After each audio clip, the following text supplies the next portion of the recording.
Hello, friends, and welcome to another edition of Crossroads, where faith and culture meet.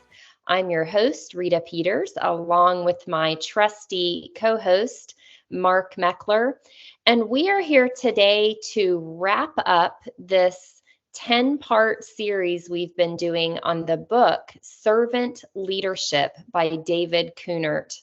And Mark, I'm so glad you could be with us today for the wrap up, even though you did have to miss a lot of the chapters of the book because you have been traveling and crazy busy as usual, but I'm glad you're here for the wrap up. I've been out trying to be a servant leader, right? We take these principles and we bring them into our real life. And my day job is going out and traveling around the country and working with Grassroots and trying to do my best to demonstrate servant leadership all across the country. Yeah. Well, Mark, I think most of our listeners know, if they've been listening to the program for any length of time, that you are the co-founder and president of Convention of States Action, which is the organization I work for. And, I find it fascinating how deeply you have just delved into this whole topic of servant leadership.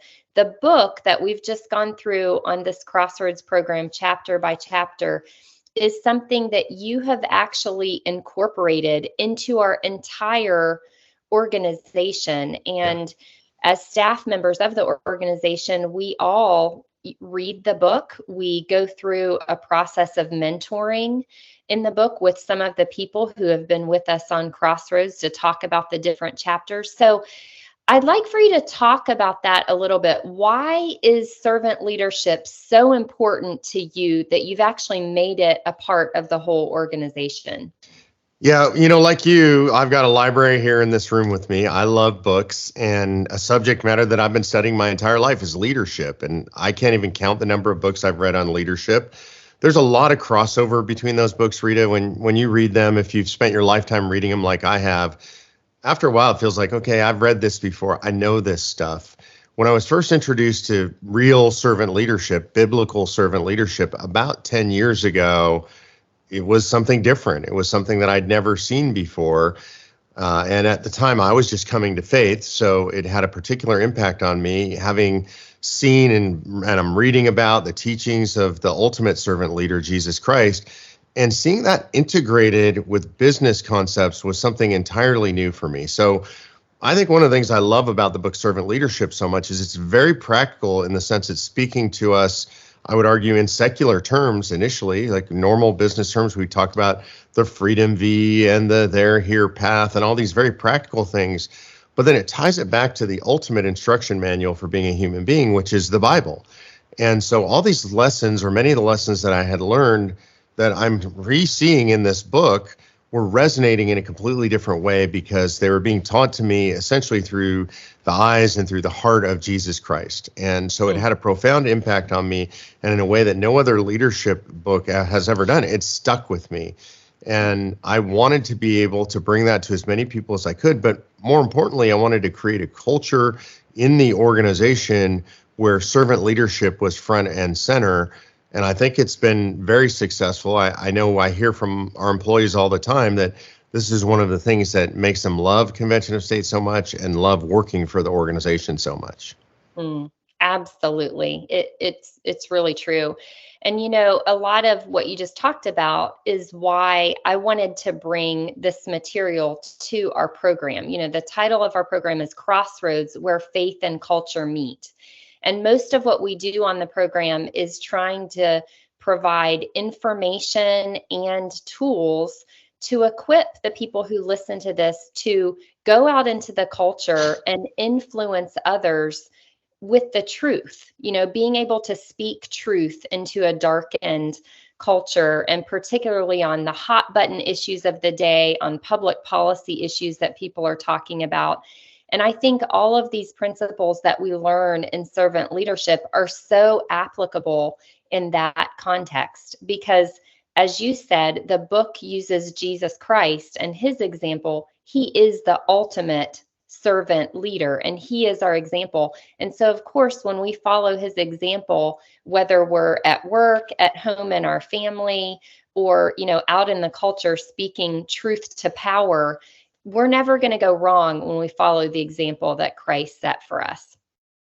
Yeah, and I think something really important you said there, which is it's wherever we are in our lives. I think a lot of people, most of the people I meet would say, "Oh, I'm not really a leader." And the reality is everybody's a leader. And whether you're leading in your family, you're leading in your church, you're leading in your small group, whether it's just an interaction with a friend, you have opportunities to lead. Servant leadership applies to you whether you see yourself as a leader or not. Yeah, absolutely. Well, so what I'd like to do with the rest of our time, Mark, is just talk about some of the most important, or what you think are the most important concepts that we learn from this book. There's so many different concepts and just frameworks for thinking about things and thinking about the best way to do things, the best way to influence or lead other people. And so I have some that I'll talk about too, but I wonder if you could just share, a couple of the concepts that have been most transformational or most helpful to you as a leader, I should add, of many, many people, because you are the leader not only of our organization, the staff who do Convention of States as our full-time jobs, but you're also a leader of hundreds of thousands of grassroots activists across the country. So you are a real leader in every sense of the word. What are some of the concepts from this book that have helped you the most?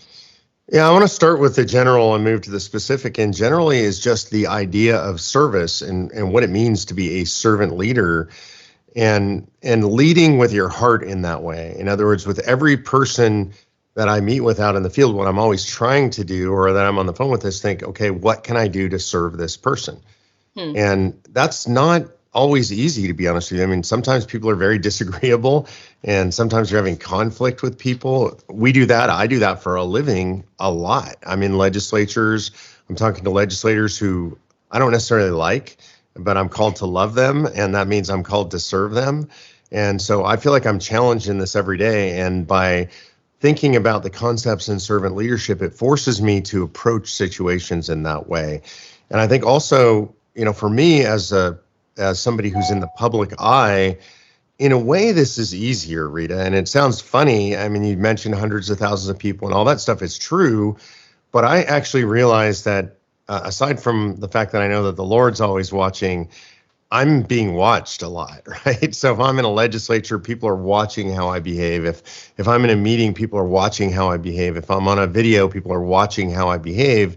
And so I want to behave the best I possibly can to the best I possibly can to follow the example of Jesus Christ. That means to serve. And so it all starts with the idea of servant leadership.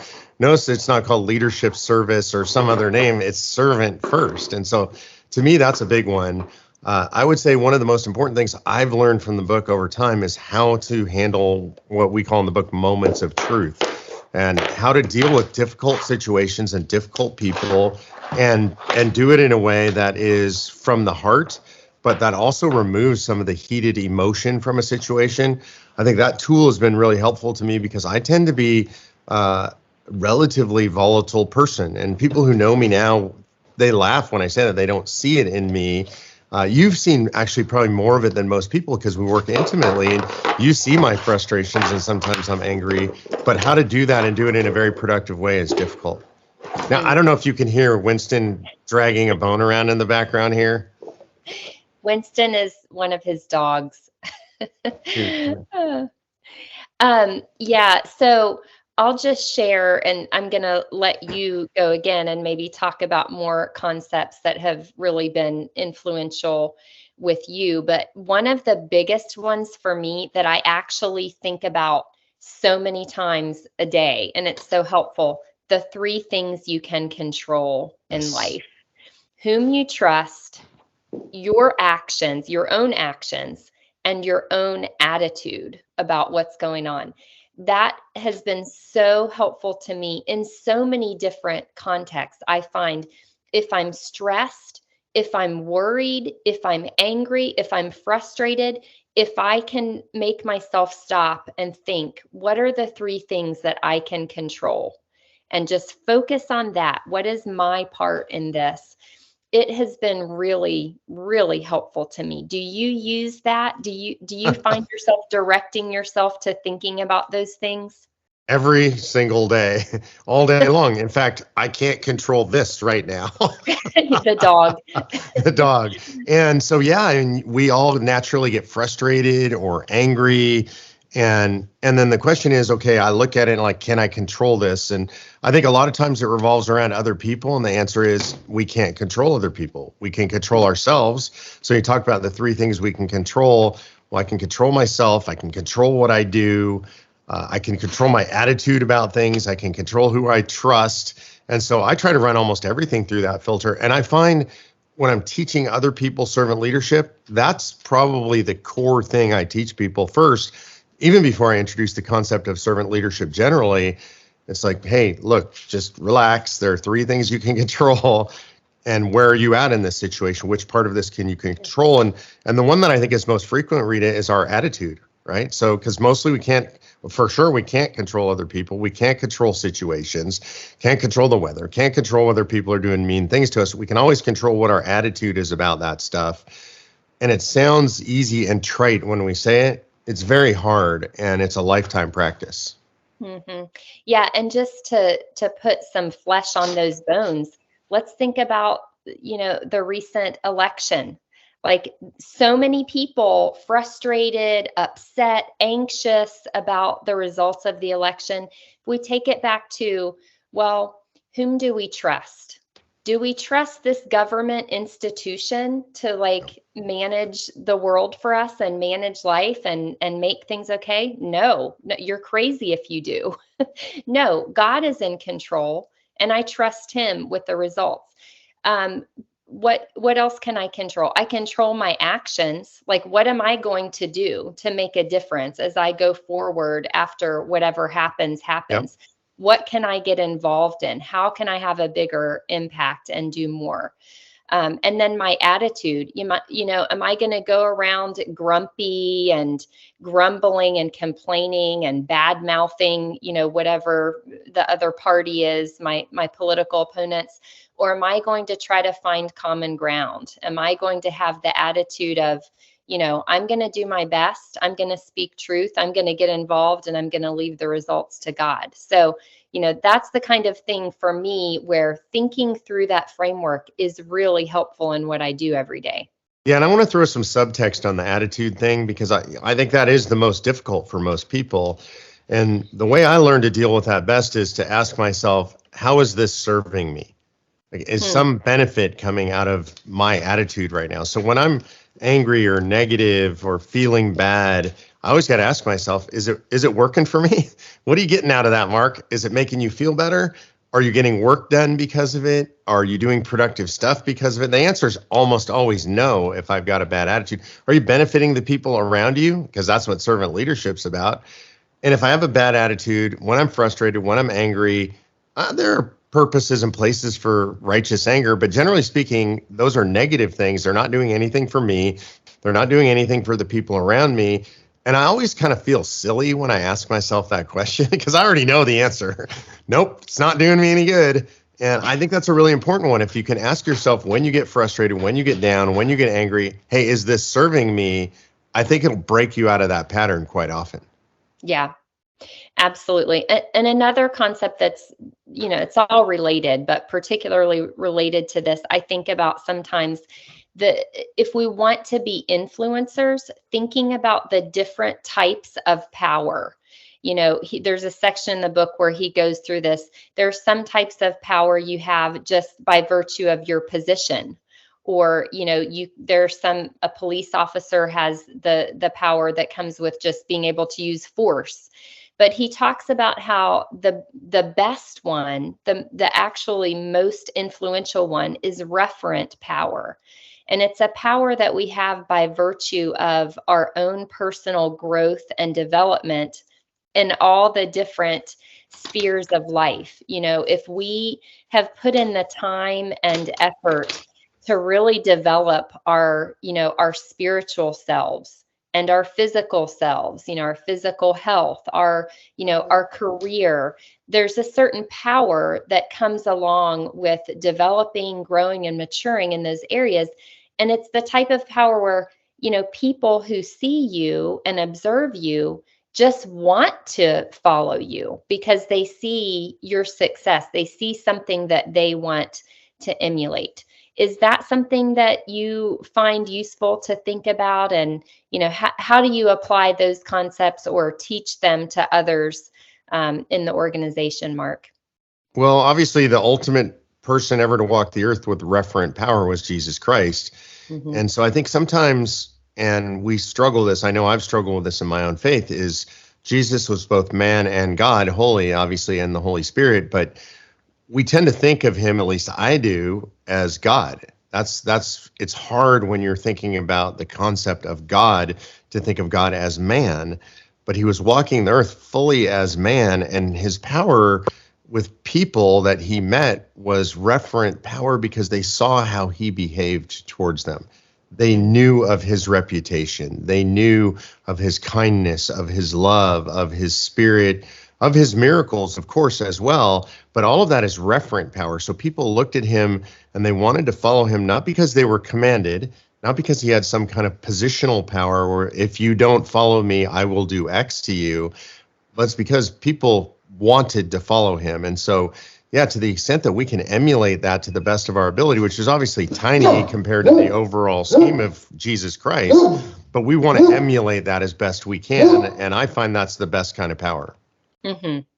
Yeah, absolutely. And, I think it's one that we as Christians can particularly use some growth in that area. I think about how, and I'm talking to myself here as much as anyone else, but I think about how I can behave, to someone who cuts me off in traffic, or to, when I go to a restaurant and it's 20 minutes before the server comes over to take my order, and I think about my attitude in that moment. Am I exemplifying the type of person that people want to emulate and want to follow? That, are people seeing grace and kindness in me, or are they seeing like, wow, who's that lady? I don't want to be like her. It's something that we would do well to think about, because it's easy for us to talk about the values that we hold and the values that we want to see in our elected officials. But if we're not exemplifying those values, that's really going to fall flat on the people that we're seeking to influence. It's funny you mentioned the traffic thing, because that's a place where I actually work on this. And, one of my favorite places to work on this is when somebody snakes my parking spot. And it just irks me. I've been waiting for that spot. I'm sitting there. I probably have somewhere I need to be or want to be. And then somebody snags that spot. And what I try to think to myself now, and it takes effort. I'm not saying I can just do this. I try to think, they must have needed that spot more than me. They must have been in a bigger hurry than me. Or, maybe they didn't see me and didn't realize that I was waiting for that spot. Those are not natural thoughts for me. My thoughts are, I can't believe that person did this. But then I'm trying to practice this idea that I want to walk like Jesus Christ. I want to have that referent power. And honestly, what we do when we're alone in our heads and our hearts, that's at least as important as what we do when we're forward facing with people. Mm-hmm. Absolutely. I want to bring up another concept introduced in the book, because this is one that I really had never heard of anywhere else before I read the book. And that is the project mood curve, which he says in the book, it applies to everything in life. It's not just work projects. It applies in our relationships. It applies, just to almost everything we do or experience. But it's this idea that any project goes through this process. And I don't know if I'll get all the phases right. You might have to help me, but it starts with the storming phase where, we've got this great idea. We're full of energy. We're all excited about this new thing. And so it's the storming phase. Then we get to the norming phase where we're trying to work out systems. How's this going to go? How are we going to move forward? And I think it's in that norming phase where we hit what he calls the pit of despair, where, we get to this point where, wow, this is so much harder than we thought it was going to be. And we're realizing there are all these problems and obstacles that we didn't see before, and we don't know how we're going to get through them. We start to kind of run out of energy. And I find this to be so true of me, and it really does apply in so many different contexts. How do you think that framework of the project mood curve is helpful? And maybe you can talk about how we've experienced it in our organization at Convention of States, because I know we do. Yeah, I agree. Look, it applies to everything. So when you start a project, it's super exciting and you don't know exactly what you're going to do. And this is storming. There's all kinds of activity and chaos. You're trying to organize things in your head. It's a new idea, so it's always very exciting. And then you get into it, you're starting to form it up, and now you're seeing it move forward. Sometimes it gets even more exciting because actual things are happening. This happens when you work in a group or alone. And then you get to this point where now you're kind of in the grind of making the thing happen, and things start to slow down and you run into obstacles, and you can find yourself in what we call the pit of despair, which is, man, I don't even know why I started this thing. Maybe it's impossible. Maybe it's boring. Maybe it's too hard. Maybe it's too expensive, whatever it is. And people end up there. And the question is really, how long do you stay there? Because you're going to go there every time you go through a project.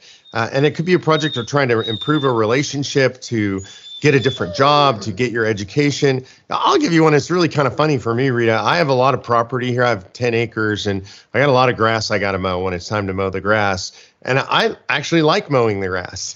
And I get on my tractor and I put in my earbuds and I listen to podcasts. And to mow the whole property is probably 5 hours for me. And probably about 2.5, 3 hours in, I think, oh, I just hate this. I'm hot. I'm covered with grass. I'm done with. I wish it were just done. Could I just stop? Like if I stop now and then I look at it, if I stop, it looks horrible. And so I do the whole project mood curve every time I mow the grass, and I force my way through the pit of despair. And the real question is, how long do you stay there? And so I know this with the grass. I know I'm going to do this. I usually come in, grab an iced tea, wash my face, and kind of like, all right, I'm going to go finish. And I flip my attitude and I crawl out of the pit of despair and I go finish. But that's true for any project. And as an organization, it's been true many times for Convention of States. I would argue, Rita, that a little bit we're in a pit of despair right now. Because we're going through a lot of growth. We now have over 80 employees. There's a lot of complexity coming in, things I haven't seen before. It's become very difficult to operate an organization of this size. And when we had 20 employees, it was a lot easier. You knew everybody, things moving projects along seemed easier. There was less internal conflict, less external conflict. And so, again, we go through this repeatedly, mini cycles, maximum cycles as you go through the lifespan of an organization or a relationship. Knowing it is the key, that I know that on any project, I'm going to go through these phases. That's what helps me to get through it. It's just the knowledge of how it looks as I go through it. Yeah, absolutely. I totally agree. Knowing about the project mood curve and the inevitability of reaching that pit of despair is half the battle, right? Like, I know this is what's happening. Yeah, this is what's happening. This was bound to happen. And then it's what we choose to do, right? When we're in that pit of despair, and making the choice to keep doing the things that you knew you were going to need to do, to just muddle through it until you get to the other side. That's such an important thing to be able to do as a servant leader, and to encourage the people around you to do it. I want to mention that I really believe this project mood curve applies to our faith. I mean, I know I reach those troughs, those pits of despair, as it talks about that in Pilgrim's Progress, the pit of despair, is something that Christian has to go through. And it reminds me of something that C.S. Lewis wrote. It's in the Screw Tape Letters, but he talks about how, as a Christian, we get to this point, and it's very pleasing to God when he sees his people be able to look around and see that the supports that they've been relying on have been removed, We've been left to stand on our own 2 feet. And when we can look around, see those supports have been taken away, ask why we have been forsaken in our perception, and still obey. That gives God great joy when we make that decision to still obey, when we're not having the emotional experience at the moment, when we're not, on the mountaintop where we feel really close to God and everything is going well, and we're happy. But when we get to that trough and still choose to obey in the ordinary ways that God calls us to obey, it's very pleasing to our Father. And yeah, being able to lead other people through that pit of despair and encourage them to keep going is the thing. And Mark, you do this so well. You do it all the time. I've certainly reached my pits of despair in my job as in other areas of life. Yeah, and look, we all do. This is, again, it's natural. It's knowing that it's going to happen to you. And again, all this stuff is drawn from the Bible, right? How many times do we see people in the Bible reach the pit of despair? And we see them come out the other side. Reliance on Jesus Christ, reliance on God is what gets them through. And this is really interesting because this book, one of the things I love about it is none of these concepts are standalone. They all cross over. So when you're in the pit of despair, the question is, well, who do you trust, right? Do you trust God, really? If you trust God, you're going to come out of the pit of despair. You know you're going to come out. You just don't know when. It's then your attitude improves. Like, well, it's okay. I'm in the pit of despair, but I'm in control of my attitude. I'm going to rely on God. I'm going to trust God. I know I'm going to come out. So all of these things intersect at almost every phase of your life. That's one of the things I love about this book is it is actually holistic. Yeah. Okay, well, Mark, we are almost out of time. I just want to give you a chance for any parting shots, last things you want to say about servant leadership for our Crossroads audience. Yeah, well, first of all, I want to apologize for Winston today because he decided he really wanted to participate. And I know he doesn't look like it, Rita, and I know you're a big dog person too. Winston's only 8 months old. And though he's 110 pounds and he's pretty much involved in whatever he wants to be involved in. So I apologize for any distraction that was. I have a good attitude about it. I'm trusting God about it. And so I'll make it through the pit of Winston despair. Really, what I want to say is use this. Actually practice it in your life. Like anything that you do, if you want to be good at it, if you think it's important to your life, and I would argue it's very important to your life, then use it and think about it every day. Rita, I don't know how many times I've read this book. I literally can't count now.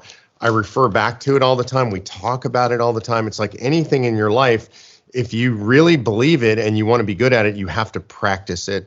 This is true with your faith overall. I think this is one of the things we miss as Christians. Dallas Willard wrote a great book called The Great Omission. It's about not practicing Christianity. It's just, I'm a Christian, so I'm all done.